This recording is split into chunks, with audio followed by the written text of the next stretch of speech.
Hello friends, आज हम लोग क्लास 6 की एनसीईआरटी है चैप्टर नंबर 6 उसको पढ़ेंगे और जानेंगे कि इसमें क्या क्या कहा गया है और किन चीज़ों के बारे में बताया गया है। तो इसमें सबसे पहला जो आता है वो है बुद्ध की कहानी। बुद्ध कौन थे, कैसे थे और उनके बारे में जो जानकारी है वो दी गई है कि उन्होंने उनका जो बचपन का नाम था सिद्धार्थ था। उन्होंने बौद्ध धर्म की स्थापना की थी, बहुत ज़्यादा शक्तिशाली थे और उन्होंने गाँव-गाँव जाके उनकी अपने गाँव-गाँव भटक के उन्होंने ज्ञान लेने की कोशिश की, परंतु उनको ज्ञान प्राप्त नहीं हुआ। फिर उन्होंने अपने घर को त्यागा और उन्होंने कई विचारकों के साथ मिले और उनसे उन्होंने ज्ञान लेने की कोशिश की, परंतु उन्हें वो भी समझ नहीं आया। तो उन्होंने खुद स्वयं गए और वाराणसी के निकट सारनाथ पहुँचे। वहाँ उन्होंने पहला उपदेश दिया और बोधगया विहार जो है वहाँ पीपल के वृक्ष के नीचे उन्हें ज्ञान प्राप्त हुआ था और कुशीनगर में उनकी मृत्यु हुई थी। से जीवन उन्होंने एक स्थान से दूसरे स्थान पर यात्रा करने के दौरान ही बिताया था और उनका जो जीवन था, उन्होंने शिक्षा दी कि जीवन कष्टों से भरा हुआ है, क्योंकि हमारी इच्छाएं कभी ख़त्म ही नहीं होती हैं और जिसके कारण हम संतुष्ट नहीं हो सकते। तो फिर हमारा मतलब जब हम लोग अपनी इच्छाओं को ख़त्म कर दें, यानी इन्होंने लालसाओं को ख़त्म करने की शिक्षा दी ताकि हमारे अंदर जो लिप्सा है वो ख़त्म हो जाए और जिसके कारण हमें ज्ञान की प्राप्ति हो सकती है। उन्होंने जीवों पे दया करने के लिए भी बोला, हिंसा करने के लिए मना किया और बोले कि हमारे कर्मों के परिणाम चाहे अच्छे हो या बुरे, वर्तमान जीवन के साथ साथ बाद के जीवन को भी प्रभावित करते हैं। और अपनी शिक्षा सामान्य लोगों उन्होंने जो शिक्षा दी थी वो प्राकृत भाषा में दी थी, क्योंकि प्राकृत भाषा जन भाषा के रूप में प्रचलित थी और वो सभी लोगों के समझ में आ सके, इसलिए उन्होंने प्राकृत भाषा का चुनाव किया था। और बुद्ध ने कहा था कि उनका जो शिक्षा को बुद्ध ने कहा कि लोग किसी शिक्षा को इसलिए स्वीकार ना करें कि यह उपदेश है, बल्कि अपने विवेक के अनुसार उन्हें ग्रहण करें तथा अपने जीवन में इसको लागू कर सके और इन्हीं के अकॉर्डिंग अपने जीवन यापन को और भी ज़्यादा बेहतर कर सके। फिर आता है उपनिषद जो था इसमें सबसे पहले मतलब हम लोग षट दर्शन पढ़ लेते हैं। षट दर्शन वैश्विक न्याय, सांख्य, योग, पूर्व मीमांसा और वेदांत या उत्तर मीमांसा के नाम से जाने जाते थे।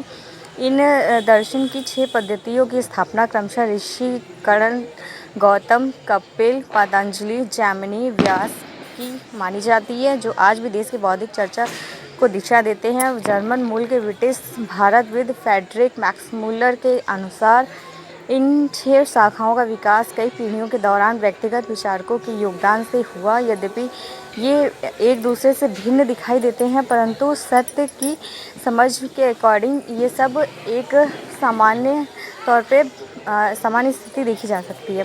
फिर आता है उपनिषद जो कई दार्शनिक थे उन्होंने ढूंढने का इसका प्रयास किया कि, लेकिन इसके बारे में कुछ मृत्यु के बाद भी जीवन को जानना चाहते थे और कुछ का मानना था कि जीवन स्थायी नहीं है, बल्कि मृत्यु के बाद भी कुछ ऐसा रह जाता है जो बचा रह जाता है। उन्होंने ब्रह्म अस्ति का सिद्धांत दिया, जो कि मतलब ब्रह्म और आत्मा एक ही माना।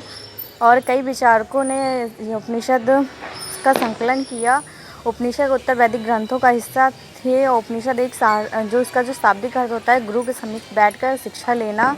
ये गुरु और विद्यार्थी के बीच आमने सामने बैठकर वार्तालाप कर सकते थे, प्रश्न पूछ सकते थे, अपनी जिज्ञासाओं को शांत कर सकते थे। और इसमें जो पुरुष ब्राह्मण तथा राजा होते थे, कभी कभी गार्गी, अपाला, घोष, मैत्री जैसी स्त्रियों का भी उल्लेख है। और एक अपवाद स्वरूप अगर देखा जाए तो सत्यमाल की भी कहानी मिलती है कि सत्यमाल के अंदर सत्य जानने की इच्छा थी, तो एक ब्राह्मण एक दासी माँ, इनका जो नाम था दासी माँ के नाम पड़ा था। सत्यकाम के मन में सत्य जानने की इच्छा थी और इनको एक ब्राह्मण ने एक विद्यार्थी के रूप में स्वीकार किया तथा इनको ज्ञान दिया और ये बहुत बड़े विचारक के रूप में प्रसिद्ध हुए और कई विचारकों के प्रसिद्ध होने के बाद शंकराचार्य द्वारा इनके बारे में जो शंकराचार्य थे उनके बारे में 7th क्लास के एनसीईआरटी में बोला गया है कि आप बाद में पढ़िएगा। और फिर आता है जैन धर्म। जैन धर्म 2500 वर्ष पूर्व जैन धर्म के 24वें अंतिम तीर्थंकर वर्धमान यानी कि महावीर थे। उन्होंने अपने विचारों का प्रसार किया। वज्जी संघ के लिच्छवी कुल के एक क्षत्रिय राजकुमार थे और इन्होंने 30 वर्ष की आयु में अपना घर छोड़ दिया था। जंगल में रहने के लिए चले गए थे। 12 वर्ष तक कठिन व एकाकी जीवन व्यतीत करने के बाद इन्हें ज्ञान की प्राप्ति हुई थी और इन्होंने भी बुद्ध के समान ही उपदेश दिया, परंतु और थोड़ा बहुत ही अंतर था, ज़्यादा नहीं। इनकी शिक्षा सरल थी। जीवन सत्य जानने की इच्छा रखने वाले स्त्री पुरुष अपने घर का त्याग कर देते थे और इन्होंने अहिंसा के नियमों का कड़ाई से पालन करने के लिए कहा। जीवों को कष्ट ना पहुंचाएं, ऐसी इन्होंने कहा। और इनकी जो शिक्षाएं थी वो किसानों के लिए मान्य नहीं हो पाती थी, क्योंकि किसान खेती करते थे जिसमें कई कीड़े मकोड़े मर जाते थे। इस वजह से किसानों के लिए कठिन था और इन्होंने जो अपनी शिक्षा दी वो प्राकृत भाषा में दी थी और कई हिस्सों में प्राकृत उस समय प्रचलित थी, जो कि उस समय जनभाषा थी।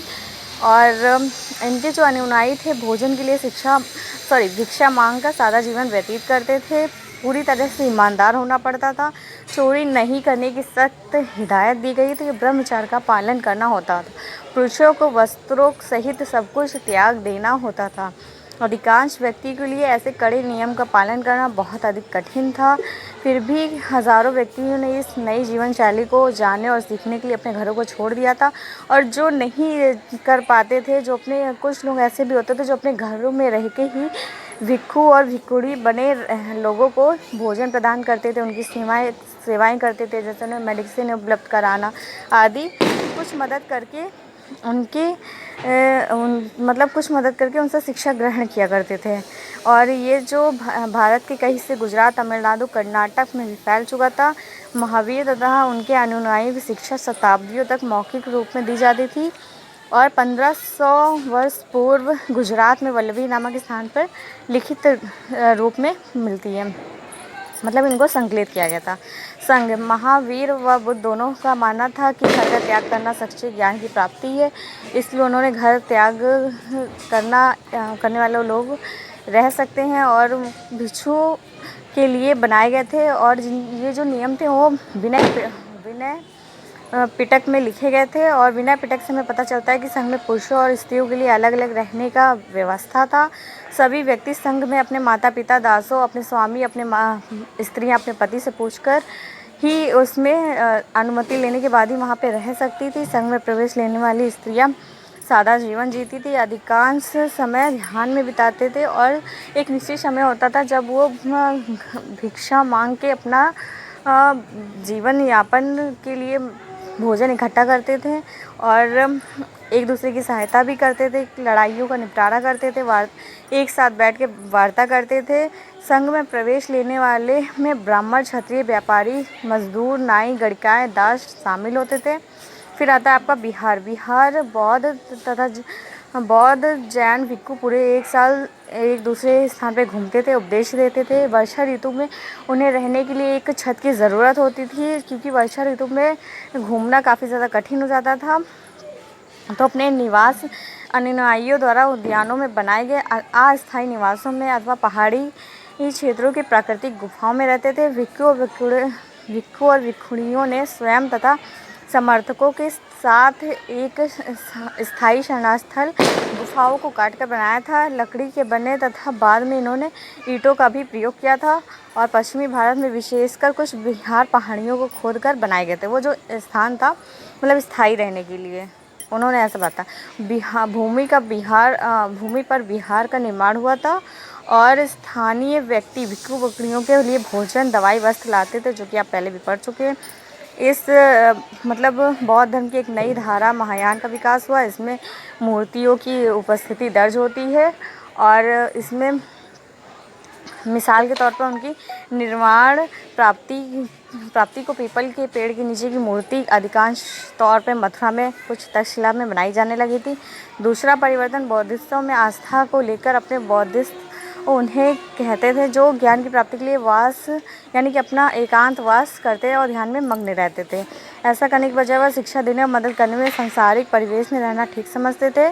धीरे धीरे बौद्धिस्टों की पूजा काफ़ी लोकप्रिय हो गई और पूरे मध्य एशिया, चीन, बाद में कोरिया और जापान तक फैल गई थी। बौद्ध धर्म का प्रचार पश्चिमी दक्षिणी भारत में हुआ था, जहाँ बौद्ध भिक्षुओं ने रहने के लिए पहाड़ों में दर्जनों गुफाएं बनाई थी। बौद्ध धर्म दक्षिण पूर्व की ओर श्रीलंका, म्यांमार, थाईलैंड, इंडोनेशिया सहित दक्षिण पूर्व एशिया के अन्य भागों में फैला। थेरवाद नामक बौद्ध धर्म का प्रारंभिक इन्हीं क्षेत्रों में अधिक प्रचलित हुआ था। फिर आता है आपका नालंदा, आप पढ़ लीजिएगा। और फिर आता है जीवन के आश्रम। 4 आश्रम होते हैं, ब्रह्मचर्य, गृहस्थ, वानप्रस्थ, संन्यास, इनकी व्यवस्था की गई थी। यहाँ पे ये चैप्टर ख़त्म होता है। कुछ इसके क्वेश्चन हैं वो भी देख लेते हैं। बुद्ध ने पशु बलि को बढ़ावा दिया? बिल्कुल नहीं, जैन धर्म में भी इसका वो नहीं था।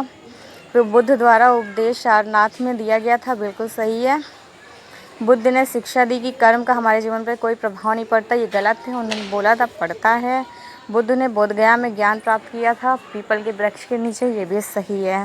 Thanks for watching. अगर आपको अच्छा लगे तो प्लीज़ लाइक एंड सब्सक्राइब ज़रूर करिएगा और आप एक कमेंट ज़रूर छोड़ के जाइए ताकि मुझे भी पता चले कि क्या ये आपके लिए यूज़फुल है या नहीं है।